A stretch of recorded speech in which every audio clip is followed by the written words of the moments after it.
Assalamualaikum warahmatullahi wabarakatuh. Ya, kali ini saya mau menjelaskan pertemuan 2 dari mata kuliah Rekayasa Perangkat Lunak, yaitu judul materinya adalah tentang pengenalan rekayasa perangkat lunak. Jika pada pertemuan pertama kita masuk pada materi pengenalan perangkat lunak, di yang kedua ini kita memasuki rekayasa perangkat lunak. Nah, apa itu rekayasa perangkat lunak atau disingkatnya RPL? Nah, rekayasa perangkat lunak ini merupakan disiplin ilmu atau teknik yang terfokus dari semua aspek produksi sebuah perangkat lunak. Jadi, semua ilmu yang menyangkut paut tentang pembuatan atau produksi sebuah perangkat lunak. Nah, kalau pengertian dari IEEE adalah aplikasi dari sebuah pendekatan quantifiable, disiplin, dan sistematis terhadap pengembangan, operasi, dan pemeliharaan perangkat lunak, yaitu aplikasi dan rekayasa perangkat lunak. Jadi, kalau dari IEEE merupakan sistematis yang terhadap pengembangan operasi pemeliharaan perangkat lunak. Jadi mulai dari pengembangan, operasi, pemeliharaan, pendekatan quantifiable untuk membuat sebuah perangkat lunak.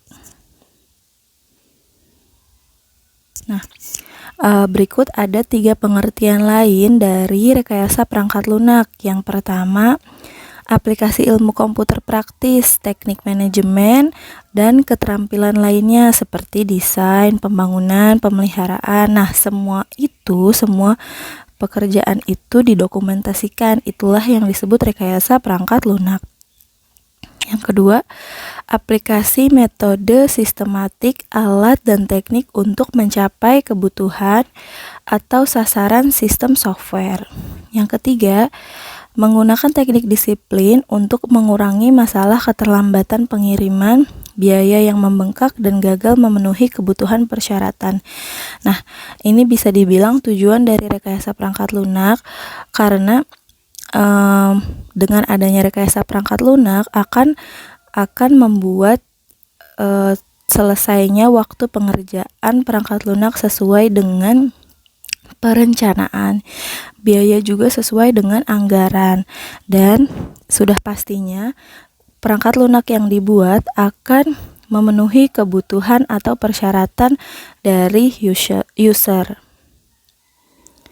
Nah, rekayasa perangkat lunak itu untuk membangun sebuah sistem diperlukan 1. Definisi masalah atau analisis kebutuhan. Nah, yang kedua, analisis solusi. Yang ketiga, proses perencanaan. Yang keempat, proses kontrol. Nah, yang kelima adalah proses evaluasi. Jadi yang pertama adalah definisi masalahnya, yang kedua nyari solusi, yang ketiga baru merencanakan, yang keempat kontrol, dan yang kelima evaluasi. Evaluasi di sini adalah validasi dan pengujian. Berikut adalah gambaran rekayasa perangkat lunak. Nah, sebetulnya pemrograman itu tidak sama dengan rekayasa perangkat lunak. Maksudnya seperti apa? Jadi kalau pemrograman itu adalah salah satu bagian dari rekayasa perangkat lunak. Tapi kalau rekayasa perangkat lunak itu terdiri mulai dari perencanaan dan perancangan. Jadi kalau misalnya pemrograman itu sudah pada tahap implementasi dari rekayasa perangkat lunak. Nah, berikut adalah elemen software engineering berdasarkan IEEE CSDP exam. Nah, yang pertama professionalism, economic ethics, yang kedua software requirements, yang ketiga software design, yang keempat software construction, yang kelima software testing, yang keenam software maintenance, yang ketujuh software configuration management, Yang ke-8 software engineering management, yang ke-9 software engineering process, yang ke-10 software engineering tools and methods. Nah, yang ke-11 software quality. Tadi adalah elemen-elemen dari software engineering. Software engineering itu bahasa Indonesianya adalah rekayasa perangkat lunak.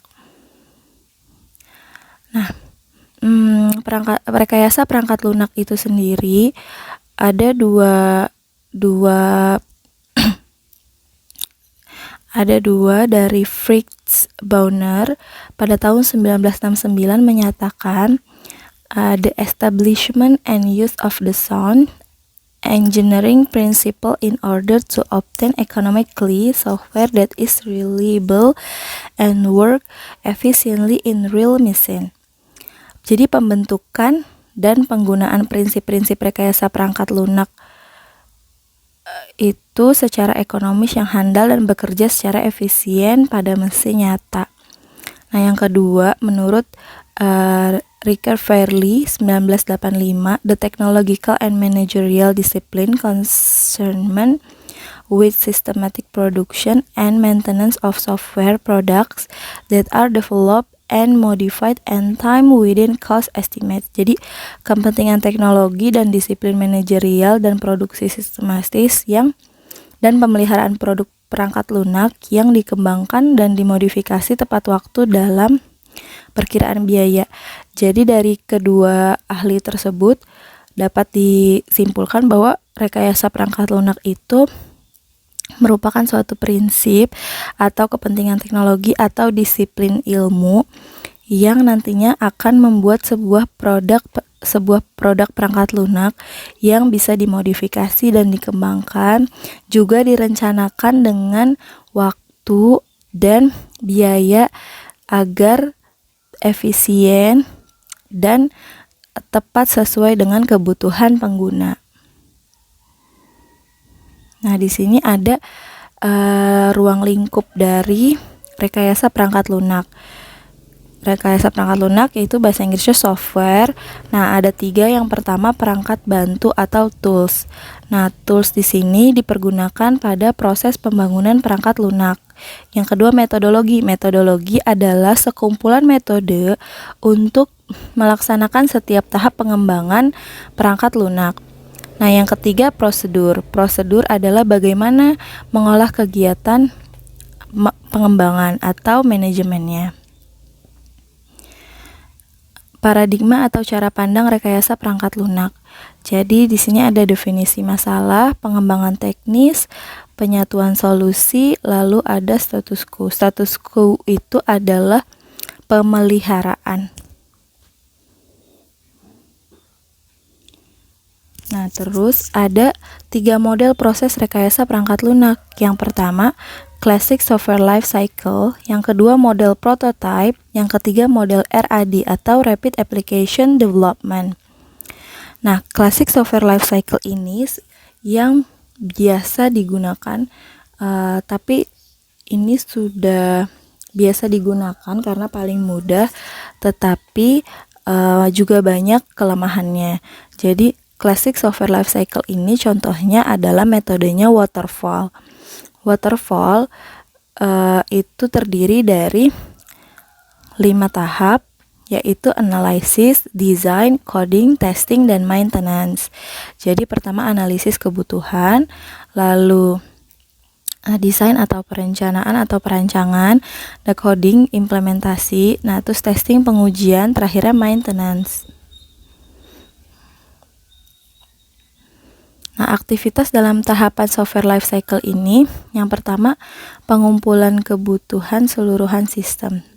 Itu pada sistem engineering. Nah, software requirement analysis adalah pengumpulan kebutuhan. Jadi informasi, fungsi, terusnya berfokus kepada kebutuhan user. Analisis kebutuhan user. Terus yang desain berarti masuk ke perancangan struktur data, arsitektur perangkat lunaknya, rincian prosedural, terus juga karakteristik antar muka atau interface. Terus coding. Coding itu adalah implementasi. Jadi penerjemah dari perancangan ke dalam bentuk yang dimengerti oleh mesin. Jadi implementasi dari perancangan yang kita sudah buat untuk dimengerti oleh mesin atau komputer. Nah, testing ini merupakan pengujian. Pengujian itu bisa diuji secara fungsional, untuk menemukan kesalahan dan memastikan suatu masukan atau diproses dan menjadi keluaran sesuai dengan yang diinginkan. Nah, maintenance itu nantinya lanjutan dari proses testing, mengkoreksi kesalahan pada perangkat lunak yang baru terdeteksi ketika dipergunakan. Jadi mungkin ketika setelah diimplementasikan di pengujian belum kelihatan adanya terdeteksi kesalahan. Nah, ketika di maintenance, seketika berjalan baru ada masalah. Nah, disitulah gunanya proses maintenance.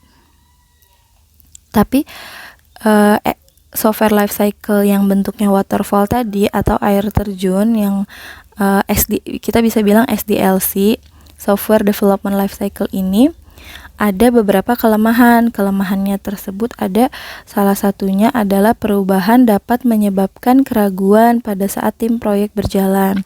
Terus kedua, sulit untuk mengakomodasi ketidakpastian kebutuhan. Yang ketiga, memungkinkan terdapat kesalahan dan tidak terdeteksi sampai program tersebut tibanya masanya untuk dikaji ulang. Nah, yang keempat, pengembang sering melakukan penundaan yang tidak perlu karena seringnya beberapa anggota tim proyek harus menunggu untuk melengkapi tugas yang saling ketergantungan. Jadi kan kalau misalnya SDLC itu harus dilakukan secara urutan ya. Jadi urutan dari satu proses ke proses lain. Jadi ada kelemahan-kelemahan seperti yang telah tadi saya sebutkan sebelumnya. Nah, terus ada juga rekayasa sistem komputer. Dari elemen-elemen dari sistem komputer, yang pertama adalah perangkat lunak. Perangkat lunak itu terdiri dari program komputer, struktur data, dan dokumen yang berfungsi untuk mempengaruhi metodologis, prosedur, dan kontrol yang dibutuhkan. Jadi elemen sistem komputer yang pertama ada perangkat lunak, ada juga perangkat keras, ada juga manusia atau brainware pemakainya, terus ada database, dokumentasi, serta adanya prosedur. Nah, database di sini kumpulan informasi yang bisa diakses.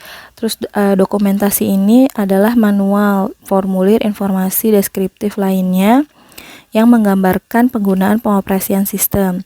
Lalu ada prosedur. Prosedur merupakan langkah penggunaan khusus masing dari elemen sistem.